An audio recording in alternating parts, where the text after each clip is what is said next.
অর্থনীতির ছাত্রীরা, আজ আমরা পড়ব জাতীয় আয় বা ন্যাশনাল ইনকাম। জাতীয় আয় কাকে বলে?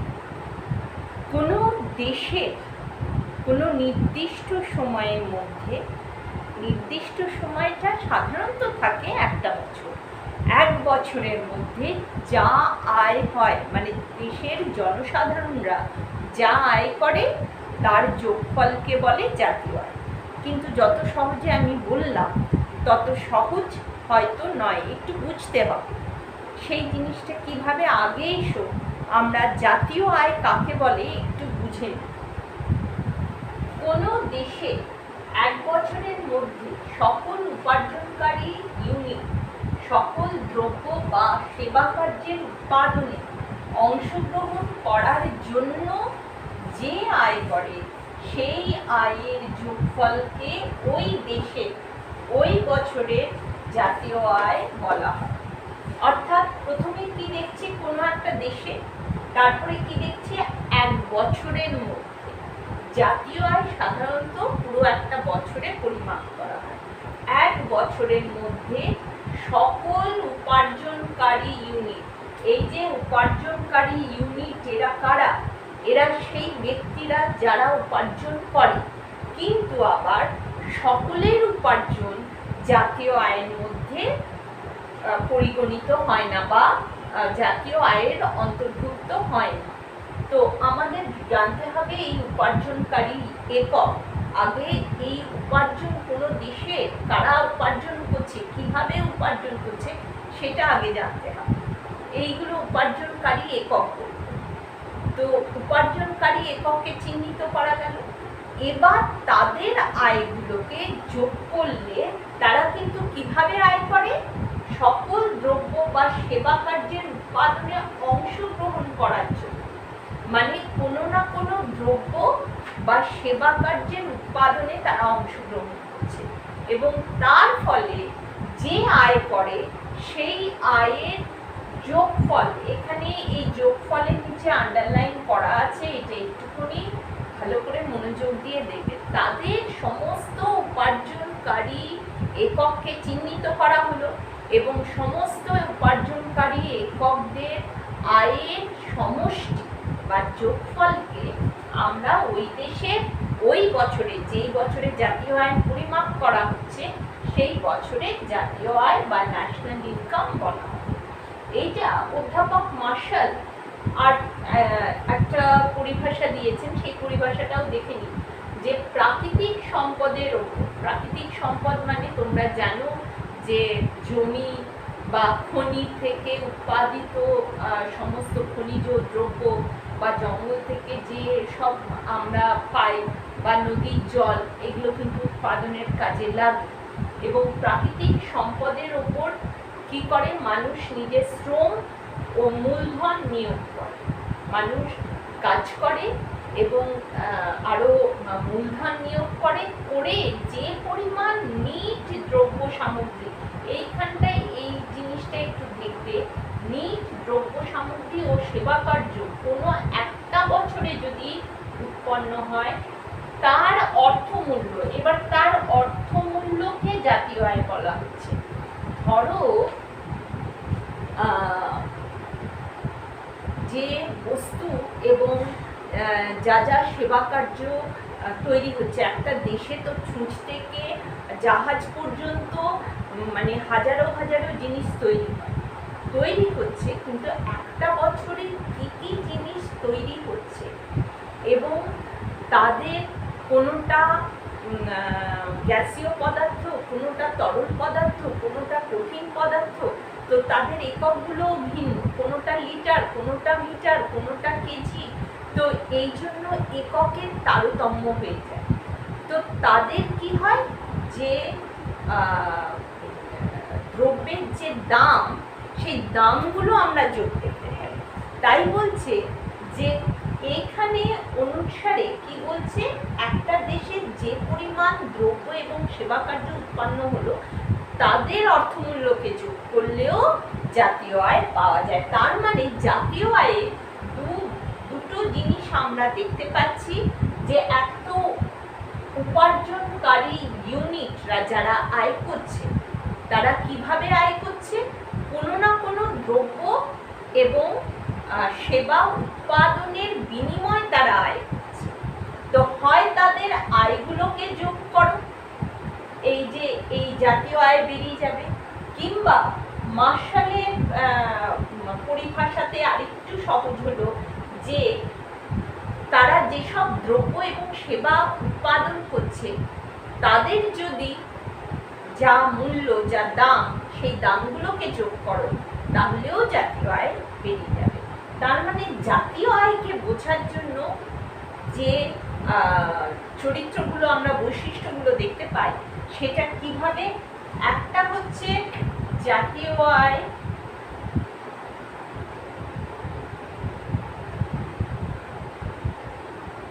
উপার্জনকারী এককদের, উপার্জনকারী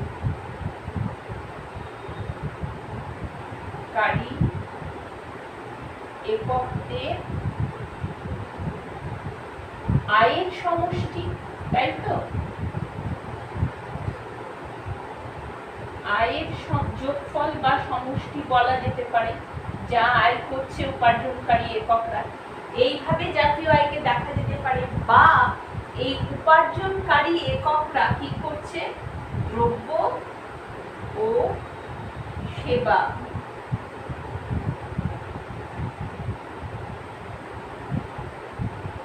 মানে একে বলতে পারি উৎপন্ন যা একটা বছরে দ্রব্য এবং সেবা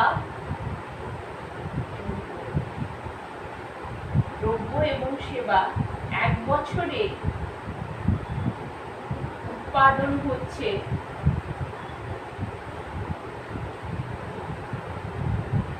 তার অর্থমূল্যের যোগ করতে পারি। অর্থমূল্য মানে কি? তাদের মূল্য বা দামকে আমরা কি করতে পারি? যোগ করে দেখাতে পারি, তাদের সমষ্টি।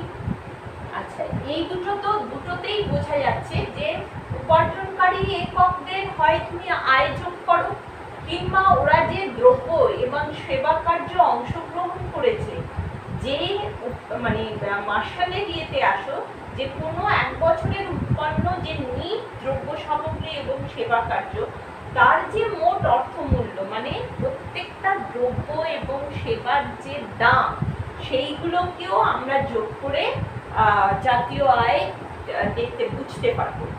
তো হয় আর নয় দ্রব্য এবং সেবার দামটাকে যোগ করো, কিংবা এরা যে খরচ করছে, আমরা যা আয় করি সেটা তো কোনো না কোনো দ্রব্য এবং সেবা কেনার জন্য ব্যয় করি, তাই তো? আমাদের আয়টা কেন আয় করি? কারণ আমাদের খরচ করতে হবে, খাদ্য সামগ্রী কিনছি, ঘরে ভাড়া দিচ্ছি, বিদ্যুৎ কিনছি, আমাদের স্বাস্থ্যের জন্য হাসপাতালে ছুটতে হচ্ছে। তো নানান রকম কারণে আমরা কি করি? অর্থটাকে ব্যয় করি।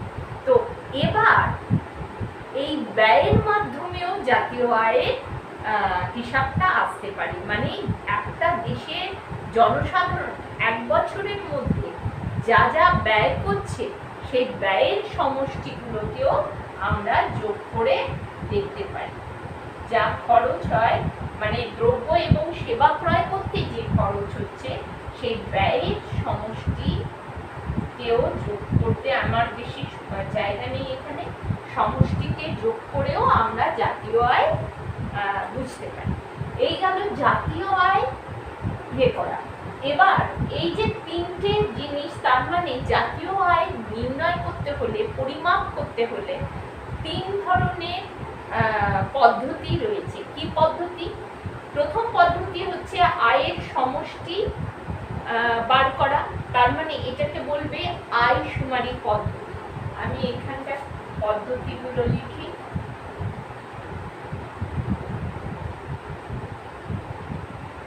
এই পাঠটা এখন তোমাদের না দেখলেও চলবে, আমি যখন পড়াবো তখন অন্য পাঠটা বোঝাতে পারবো।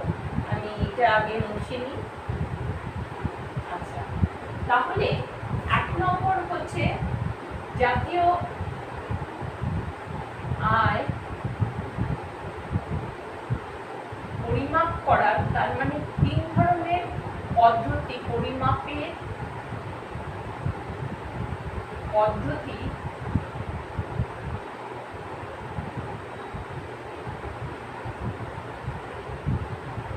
আমরা তিনটে দেখতে পাই। 1 নম্বর কি? আয়শুমারি পদ্ধতি।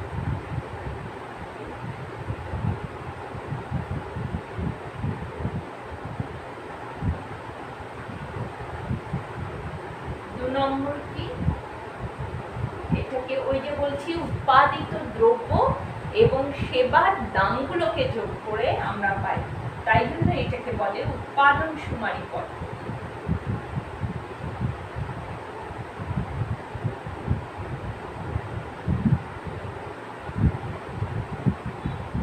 আর 3 নম্বর কি? ব্যয় সুমারি পদ্ধতি।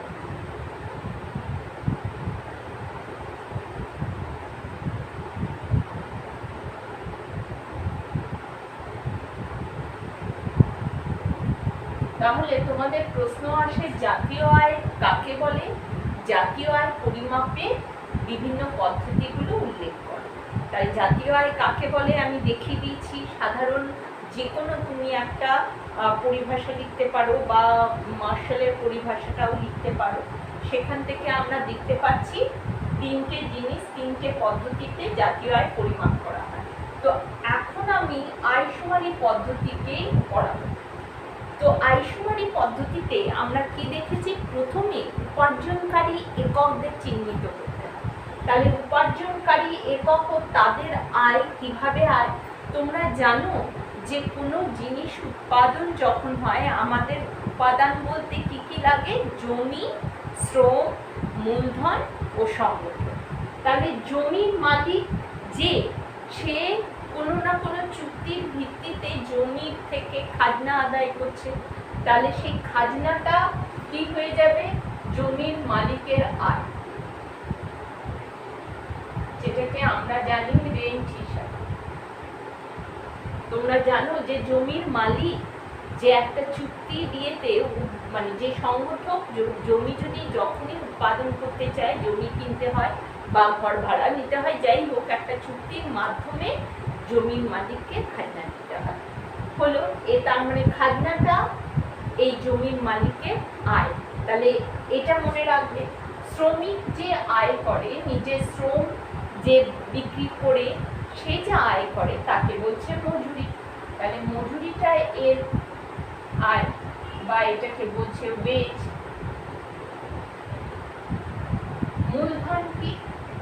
তোমরা জানো যে মূলধন যার কাছে থাকে, কোনো ব্যক্তি বা আর্থিক সংস্থা, যেটাকে ব্যাংক বলছি আমরা বা অব্যাংক প্রতিষ্ঠান, যার কাছে হোক, বা কোনো ব্যক্তি যার যে মূলধন নিজের মূলধন উৎপাদনের কাজে বিনিয়োগ করবে, সেই মূলধন থেকে তার একটা আয় পাবে। তাহলে সেই আয়টাকে আমরা কি বলি? সুদ, বা এটাকে কি বলছে? ইন্টারেস্ট।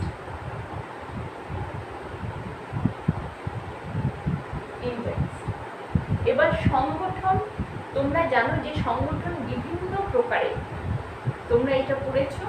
আচ্ছা, এক মালিকি ও অংশীদারি কারবারের উদ্যোক্তাও একটা সংগঠন। এখানে কি হয়? একটা অংশীদারি বা যারা এক মালিকি কারবারের উদ্যোক্তা, তারা কোনো না কোনো দ্রব্য এবং বস্তু মানে দ্রব্য বা সেবা উৎপাদন করছে, এবং উৎপাদন করে তারা শুধু উৎপাদন করছে না, সেটা তাদের বিক্রি করতে পারে। তার মানে বিক্রি করার সময় তাদের একটা আয় হয়, যেটাকে আমরা বিক্রয় লব্ধ আয়, বিক্রয় লব্ধ আয়। মানে এরা বিক্রি করে দ্রব্য এবং সেবা যে উৎপন্ন করে, এরা আসলে একটা ফার্ম। সেই ফার্ম জানো যে তোমরা দ্রব্য এবং সেবা উৎপন্ন করে, সেই দ্রব্য এবং সেবা বিক্রি করে তাদের যে আয় হয়, সেই আয় থেকে উৎপাদন ব্যয়টাকে মাইনাস করতে হয়।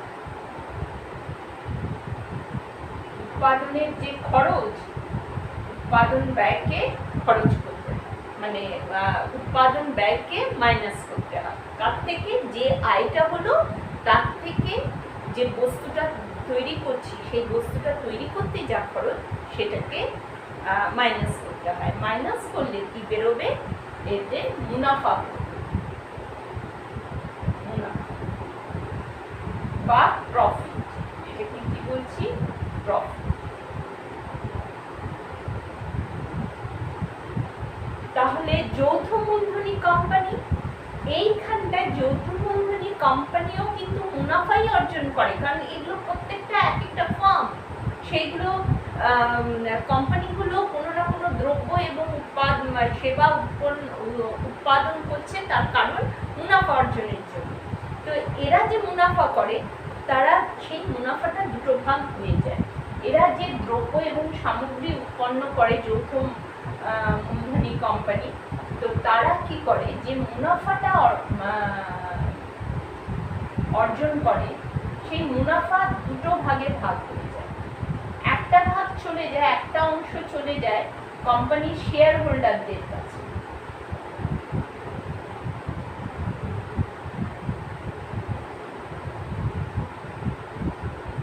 তাদের লাভ্যাংশ হিসাবে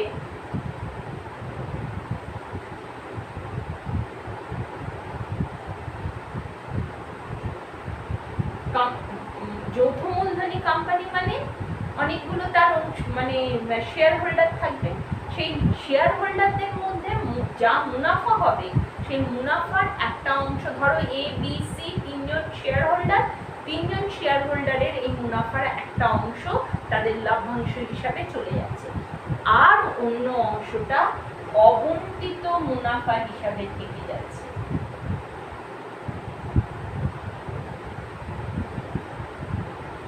মানে এইটা বন্টন হচ্ছে না, এইটা হচ্ছে কোম্পানিটার মুনাফা, এই কোম্পানির মুনাফা। তাহলে এই মুনাফাটাও এদের এই যৌথ মূলধনী কোম্পানির আয়। আর কিন্তু এই শেয়ার হোল্ডারটাই এর আলাদা লভ্যাংশ পাচ্ছে, মানে কি ওর আলাদা আয় হচ্ছে, বি এর আলাদা আয় হচ্ছে, সি এর আলাদা আয় হচ্ছে। এই আলাদা মানে কি ব্যক্তিগত আয় হচ্ছে, এবং পুরো কোম্পানির যে আয়টা হচ্ছে সেটা হচ্ছে অবন্টিত মুনাফা। এই গেল এদের আয়। আরেকটা বিভিন্ন পেশায় নিযুক্ত ব্যক্তি। বিভিন্ন পেশায় নিযুক্ত ব্যক্তি মানে কেউ নিজের স্বনিযুক্ত ব্যক্তি, তারা কেউ সবজি বিক্রেতা হতে পারে, কেউ চুল কেটে নাপিত হতে পারে, কেউ শাড়ি বিক্রেতা হতে পারে। এই যে বিভিন্ন রকম ভাবে আয় করছে, আজকাল তো অনলাইনেও কত কি লোকেরা ব্যবসা করছে। তাহলে প্রত্যেকটা লোক যখন উৎপাদনের কাজে আছে, মানে কোনো না কোনো দ্রব্য এবং সেবা উৎপাদন করছে, তখন যে আয়টা করছে সেই আয়টা আমরা ব্যক্তিগত আয় হিসাবে আমরা ধরছি।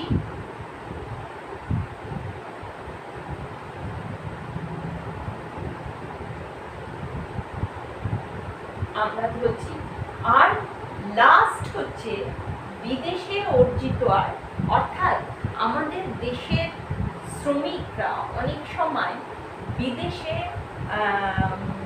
বিভিন্ন জায়গায় আয় করে বা বিভিন্ন কাজ করে দেয়। আমাদের এখানে তোমরা জানো এখন নেট থ্রুতে অনেক রকমের কাজ করতে পারা যাচ্ছে, এবং তাদের যে আয়টা, তারা সেই বিদেশি আয়টা কিন্তু ঢুকছে আমাদের দেশে।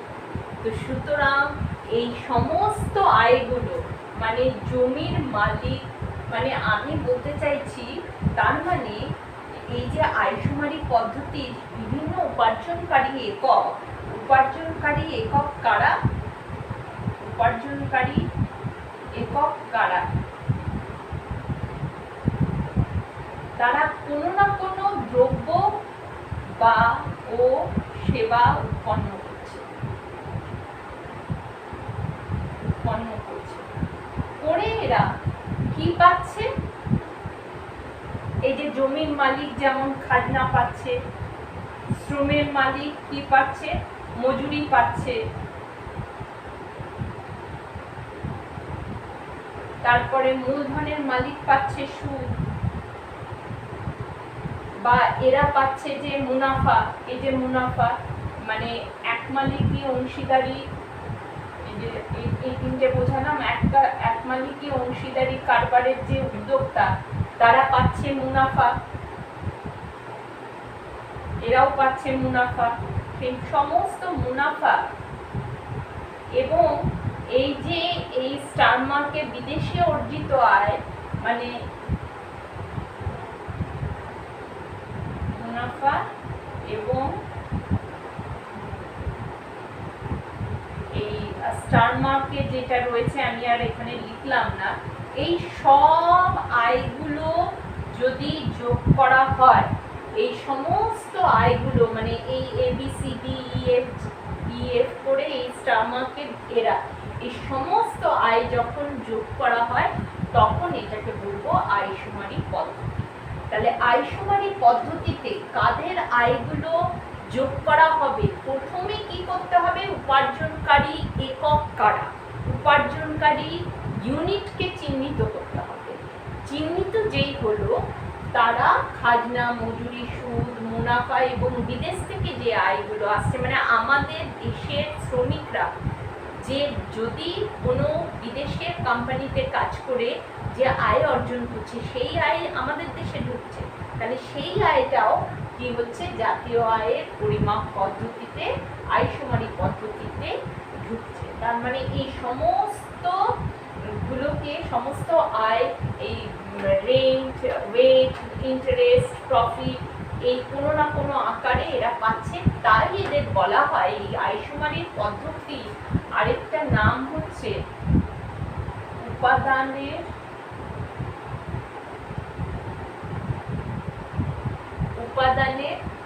আয়ের সমষ্টি বলছে, উপাদানের পাওনার সমষ্টি, উপাদানের পাওনার সমষ্টি। মানে এই উপাদানগুলো জমি, শ্রম, মূলধন, এরা তো এইগুলো পাচ্ছে আয়, তাই এদের পাওনার সমষ্টি।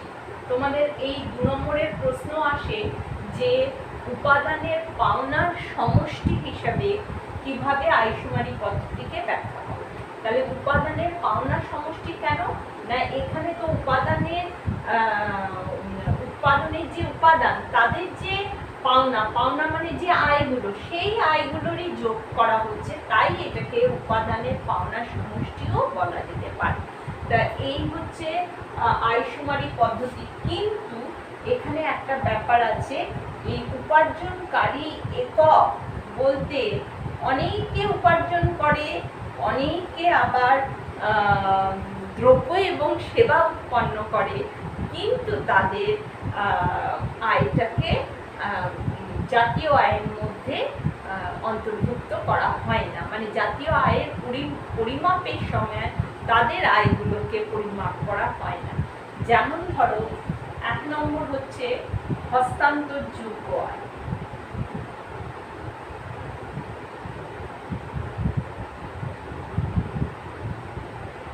এটা 2 নম্বরের প্রশ্ন আসে, এটা খুব ফ্রিকোয়েন্টলি আসে আর কি এই প্রশ্নটা, যে হস্তান্তরযোগ্য আয় বলতে কি বোঝো, বা অনেকের আয় দিয়ে দেবে, কাদের আয় এদের মধ্যে হস্তান্তরযোগ্য। এই হস্তান্তরযোগ্য আয়টা কি? হস্তান্তরযোগ্য আয় হচ্ছে যখন সরকার কোনো দান, অনুদান বা এমন কিছু বা ভাতা দেন, মানে কাকে দেবে? দেশের জনসাধারণকে। কিন্তু তাদের মানে এই যে ভাতা, অনুদান, এই যখন সরকার থেকে পাওয়া যায়, কিন্তু তার বদলে কোনো রকম উপার্জনকারী একক যাদের বলছি, তারা কিন্তু কোনো রকম আসলে দ্রব্য বা সেবা উৎপাদন না করেই পায়, দ্রব্য বা সেবার উৎপন্ন হয় না। এখানে দ্রব্য বা সেবার উৎপাদন হচ্ছে না, কিন্তু বদলে সরকার থেকে দান, অনুদান, ভাতা এগুলো পাওয়া যায়। যেমন ধরো বেকার ভাতা,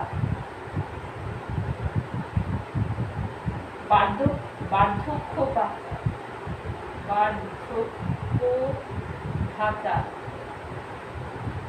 ইত্যাদি। বিধবা ভাতা হতে পারে।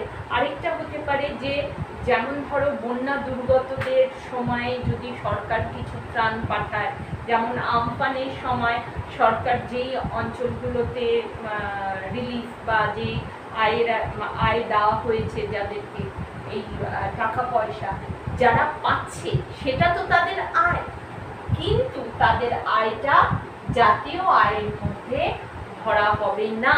তার কারণ তারা কোনো দ্রব্য যারা পাচ্ছে, সরকার তো দিচ্ছে দান অনুদান ভাতা ঠিক আছে, কিন্তু যারা পাচ্ছে তারা কোনো দ্রব্য বা সেবা উৎপন্ন না করেই পাচ্ছে, তাই এদেরকে হস্তান্তরযোগ্য মানে সরকারের হাত থেকে যারা পাচ্ছে তাদের হাতে খালি হস্তান্তর হচ্ছে, মানে একজনের হাত থেকে অন্যজনের হাতে যাচ্ছে। এর জন্য কোনো দ্রব্য বা সেবা উৎপন্ন হচ্ছে না, তাই হস্তান্তরযোগ্য আয়কে জাতীয় আয়ের পরিমাপের মধ্যে অন্তর্ভুক্ত করা হয় না। আচ্ছা, আবার ধরো যেমন ভিখারিরা হতে পারে, তো ভিখারিরা তোমরা ভাবো তো ভিখারি রায় কেন জাতীয় আয়ের মধ্যে ধরা হবে? কারণ ভিখারি যিনি ভিক্ষা করছেন তিনি কিন্তু কোনো দ্রব্য বা সেবাই উৎপাদন করছেন না, তাহলে এর আয় জাতীয় আয়ের মধ্যে ধরা হচ্ছে না। এইগুলো তো বোঝা খুব সহজ যে আচ্ছা দিদি বুঝতে পারলাম, কোনো দেশের জনসাধারণ যতক্ষণ না দ্রব্য এবং সেবা উৎপাদন করছে না এবং তার বদলে আয় করছে না, তাহলে তাদের আয়টা ওই জাতীয় আয়ের মধ্যে ধরা হবে না। হস্তান্তরযোগ্য আয় দেখালাম, ভিখারির আয় দেখালাম, ঠিক আছে। কিন্তু ভাবো তো যে তোমার মা যদি তোমার জন্য একটা জামা সেলাই করে, সেই জামাটা তো দ্রব্য উৎপন্ন হলো, কিন্তু তার বদলে তিনি কোনো আয় করছেন না, কোনো অর্থ পাচ্ছেন না, সুতরাং তার সেই আয়টা জাতীয় আয়ের মধ্যে ধরা হবে না। কিন্তু তিনি যদি সেই জামাটাই বাইরে বিক্রি করে আয় করতেন, তাহলে কিন্তু সেটা জাতীয় আয়ের মধ্যে ধরা হবে। আর একটা ভীষণ ইম্পর্টেন্ট জিনিস, মূলধনী লাভ। মূলধনী লাভ এটা কি? এই মূলধনী লাভটা হয় যে ধরো কোনো সম্পত্তি দাম, ধরো একখণ্ড জমির দাম 10,000 টাকা, হয় না তবু বলছি,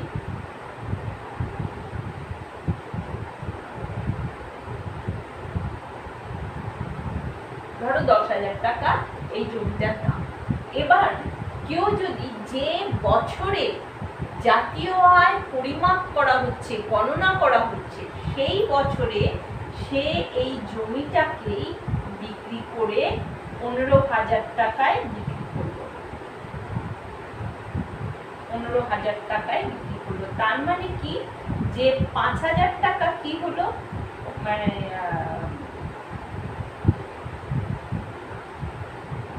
কি হলো, 5,000 টাকা মুনাফা হলো, তাই তো?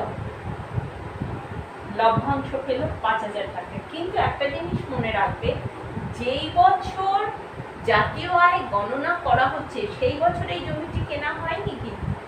তাহলে কোনো জমি শুধুমাত্র যা ছিল সেই একটা সম্পত্তি আছে, সেটাকে যেই বছর জাতীয় আয় গণনা করছে সেই বছর খালি সেই সম্পত্তিটাকেই আমি বাড়িয়ে কিছু মুনাফা অর্জন করছি, তবে এই মুনাফাটা সেই বছরের জাতীয় আয়ের মধ্যে ধরা হবে না। এটাকে মূলধনী লাভ বলছে, এটা জাতীয় আয়ের মধ্যে ধরা হবে।